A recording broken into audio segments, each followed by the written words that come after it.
By being truth-filled and faithful to the creative self that I am, I've learned to listen to my creativity. And I've learned to have conversations with the creativity in the way of saying, hey, look, here's the thing.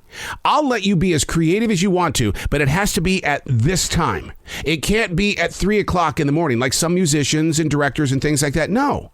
Get control of it. Unplug, because we will always say yes to creativity. Totally uncut, because we all make mistakes. So turn it into a tool. This is Arroe Unplugged. Wow, here we are. The sun is coming up inside this beautiful forest in South Charlotte, North Carolina. I love the way that the summer rays reach through these trees and give light to the lower limbs before the rest of the planet gets everything else. Because you know what happens when the sun hits high noon? The lower limbs don't get that much sunlight. And it's kind of cool down there because I'll walk through the forest and I feel that cool breeze coming off from the forest floor. I love that. But in the morning, though, there's just something about the dew on the ground. It glistens. It's almost like a message from Mother Earth saying, I'm here. What shall we do today? What message shall we share? We're here. Let's grow together as one. I know. It's really weird stuff, right? What's that hippie guy doing on the radio? First of all, I'm not a hippie. I may look like one with my long ass hair and stuff like that, but I'm no hippie. I don't even know what that term means. Although I did interview somebody one time who tried to explain to me where that even came from. It was groups of people who were trying to preserve the food that we eat in this country with less preservatives. And they were hippies. They came together to create organic fruit and organic vegetables. That's where it all came from. It wasn't the drug movement. It wasn't, hey, we're all going to get together in this community. Oh, it was a community, but it was for food. Did you know that? Hey, it's Arroe. This is The Daily Mess, a chronological walk through an everyday world. I am a daily writer. I look at things like the sun and the summer rays moving through this forest, and I feel the energy of Mother Earth. And I also talk about the groups such as hippies. There's so much that we could be talking about that could help, educate each and every one of us in just a little way, just a little bit. But if we don't bring it up, it's going to be forgotten. And when it's forgotten, oof. I don't know if that's a good place to walk or not. This is The Daily Mess. I do wear my hair long. This is the second time in my 60 years of life that I've had it to the middle of my back. For the first time, though, it's the same length.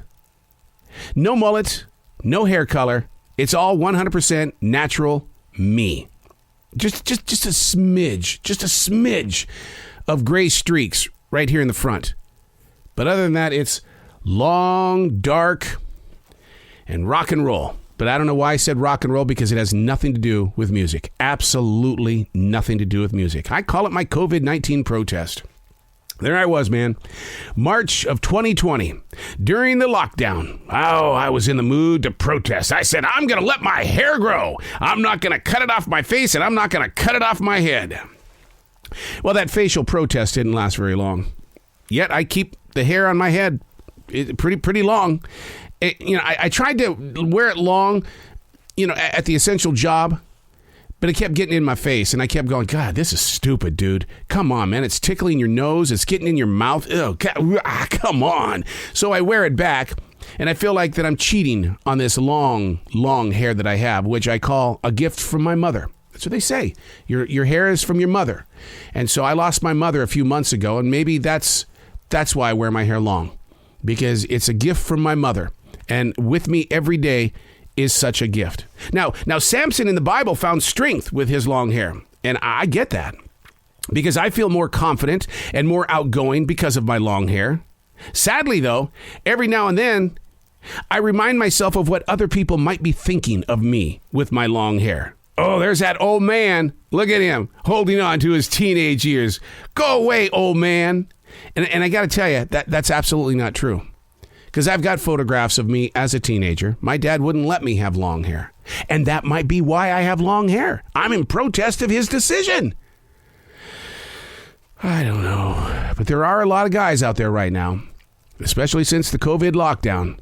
Long hair. Not just old guys. There's a lot of guys that have the long hair. And if you are listening to music, even the country performers are wearing long hair. It's in for the guys again. It really is. But the thing is I got to tell you, in my mid-20s, I didn't have long hair either. It wasn't until I grew closer and closer to my 30s that I thought, I am so sick-ass tired of looking like everybody else. I wear the same clothes. I wear my hair the same way. Everything about me, I look just like everybody else. I don't want that. That's the artist self talking right there. And that's when I said, I'm going to do my own thing. And I did. I've got photos of me at my daughter's wedding 20 years ago. Can you believe that? 20 years ago, my daughter's wedding. And it was down here to the middle of my back. I look like a rock star, but that's not the reason why I had the long hair. But anyway, but there's so many different reasons why people wear their hair the way that they do. And all this is about is, why don't you ask them why?